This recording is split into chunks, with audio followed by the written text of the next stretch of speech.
जो सुविधा पेरिस में, लंदन में, मेलबॉर्न में है, वही सुविधा सलोना स्टेशन पर होगा। और ऐसे समय में 1200 से अधिक 1270 अमृत स्टेशनों का चयन किया गया। रेल मंत्री ने आश्वासन दिया है कि जो महत्वपूर्ण ट्रेन हैं, चाहे स्थानीय हो या राष्ट्रीय स्तर की हैं, उसका सलोना में ठहराव आगे होगा।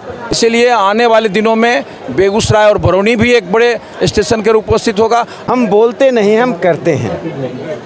नेहरू युग में लोग बोलते थे, आश्वासन देते थे, जनता को उलझा कर रखते थे। समस्तीपुर से खगड़िया की तरफ जाने वाली जो ट्रेनें हैं, उसका यदि ठहराव सलोना में नहीं होगा तो फिर इस क्षेत्र के लोग उपेक्षित रहेंगे। इसका यह जनसैलाब क्या कहता है सर? देखिए, बखरी के लोगों को ऐसी खुशी है, संभवतः किसी भी जनसभा में इतनी भीड़ नहीं हुई होगी। रेलवे यात्री संघ सलोना के द्वारा लगातार सलोना स्टेशन के जीर्णोद्धार एवं महत्वपूर्ण ट्रेनों के ठहराव के लिए आंदोलन किया जा रहा था। उसको लेकर आज भारत के प्रधानमंत्री नरेंद्र मोदी ने सलोना स्टेशन के जीर्णोद्धार के लिए आज शिलान्यास किया है। बताया यह जाता है कि 22.30 करोड़ की लागत से सलोना स्टेशन का जीर्णोद्धार होगा। इसके लिए आकर्षक प्लेटफॉर्म बनाए जाएंगे एवं आकर्षक भवन बनाए जाएंगे, जहां विभिन्न तरह के आधुनिक सुविधा उपलब्ध होगी, यात्रियों के लिए वो सुविधा उपलब्ध होगी। इसी को लेकर आज देश के प्रधानमंत्री नरेंद्र मोदी ने रिमोट कंट्रोल के द्वारा देश के लगभग 500 से अधिक स्टेशनों का शिलान्यास किया है, जिसमें बेगूसराय ज़िले का सलोना स्टेशन भी प्रमुख है। यहाँ भी कई इंफ्रास्ट्रक्चर बनाए जाएंगे जो आकर्षण का केंद्र रहेगा। सलोना स्टेशन जो मेरे पीछे आप देख रहे हैं, वही सलोना स्टेशन है, जहाँ सुविधा के नाम पर अभी नदारत है। यहाँ ना ही प्लेटफॉर्म सही तरीके से है, ना ही यहाँ पर यात्री शेड है। लेकिन अब से जैसे ही यहाँ पर सलोना स्टेशन का विकास होगा, इस विकास के साथ ही तमाम जो है प्लेटफॉर्म देख रहे हैं, प्लेटफॉर्म पर आधुनिक सुविधा रहेगी, शेड रहेगी, यात्रियों के बैठने के लिए तमाम सुविधा उपलब्ध होगी। इसी को लेकर चूँकि 22.30 करोड़ की लागत से इस स्टेशन का जीर्णोद्धार का काम होगा, इसको लेकर तमाम रेल यात्री संघ ने प्रधानमंत्री नरेंद्र मोदी को धन्यवाद दिया है। बताते चले कि सलोना स्टेशन समस्तीपुर खगड़िया मुख्य रेल खंड के बीच अवस्थित है। यहाँ पर यात्री संघ का लगातार मांग रहा है कि मुख्य रूप से यहाँ पर लंबी दूरी का ट्रेनों का ठहराव हो। लेकिन सबसे बड़ी बात यहाँ पर है, सलोना स्टेशन के इर्द गिर्द तीनतसिया गिरोह सक्रिय रहते हैं। अगर यह स्टेशन आकर्षक बनता है तो निश्चित रूप से यहाँ के लोगों को चाहिए कि इस स्टेशन पर जिस तरह से तीनतसिया गिरोह सक्रिय रहते हैं, उस पर भी लगाम लगाए, जिससे यहाँ आने वाले यात्रियों को सुविधा के साथ साथ सुरक्षा भी मुहैया हो सके। विश्व स्तरीय सुविधाएं, जो सुविधा पेरिस में, लंदन में, मेलबॉर्न में है, वही सुविधा सलोना स्टेशन पर होगा। नई दिल्ली से कोई भी सुविधा जो नई दिल्ली में है, उससे कोई भी कम सुविधा यहाँ नहीं होगी। मैं सलोना के इस नव निर्माण के लिए प्रधानमंत्री नरेंद्र मोदी जी को श्रेय देता हूँ। उन्होंने भारत अमृत महोत्सव में से जोड़ा है, स्टेशन जोड़ा है। ये बहुत बड़ी उपलब्धि है इस देश की और ख़ास करके बखरी की। सर, जिस तरह से यहाँ महत्वपूर्ण ट्रेनों का ठहराव जो बताया जा रहा है कि महत्वपूर्ण ट्रेनों का ठहराव, लंबी दूरी का ट्रेनों का ठहराव रुक यहाँ हो, क्या बताएंगे सर? देखिए, जैसे ही कोई स्टेशन अमृत भारत महोत्सव में स्टेशन के में आता है, वैसे ही वहाँ पर सारी वैकल्पिक चीज़ें खुल जाती हैं। जब इस स्टेशन का नवनिर्माण हुआ है तो इस स्टेशन को सभी शहरों से जोड़ने की तैयारी होगी। एक बार स्टेशन के निर्माण के बाद सरकार सभी महत्वपूर्ण ट्रेनों की ठहराव की व्यवस्था करेगी। रेल मंत्री ने आश्वासन दिया है कि जो महत्वपूर्ण ट्रेन हैं, चाहे स्थानीय हो या राष्ट्रीय स्तर की हैं, उसका सलोना में ठहराव आगे होगा।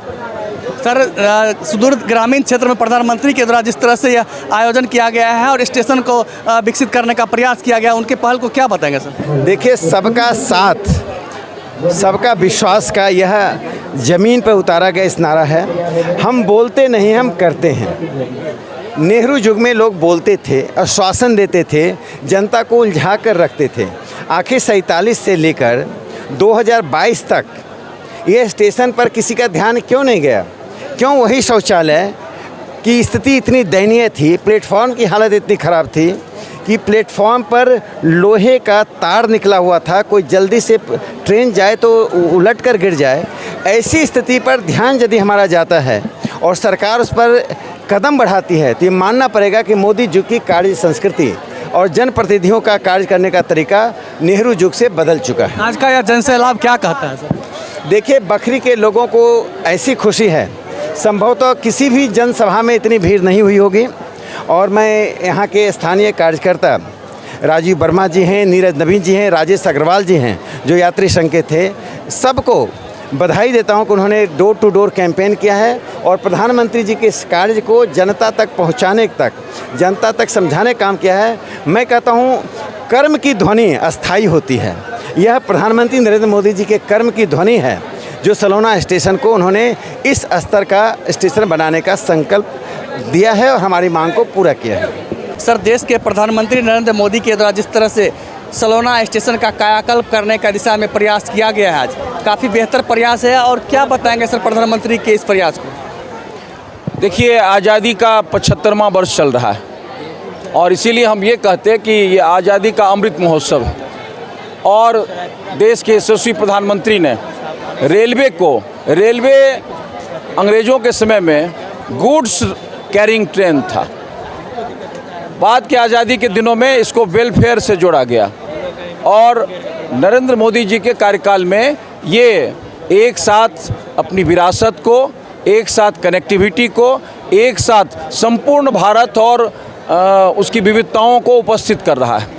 और ऐसे समय में 1200 से अधिक 1270 अमृत स्टेशनों का चयन किया गया और ये बेगूसराय संसदीय क्षेत्र का सौभाग्य है कि यहाँ पर जिन अमृत स्टेशनों का चयन किया गया उसमें अब फिर साहेबपुर कमाल भी होना है, अन्य भी होना है, लेकिन प्रथम किस्त में अभी सलोना और लखमीनिया का उद्धार हो रहा है।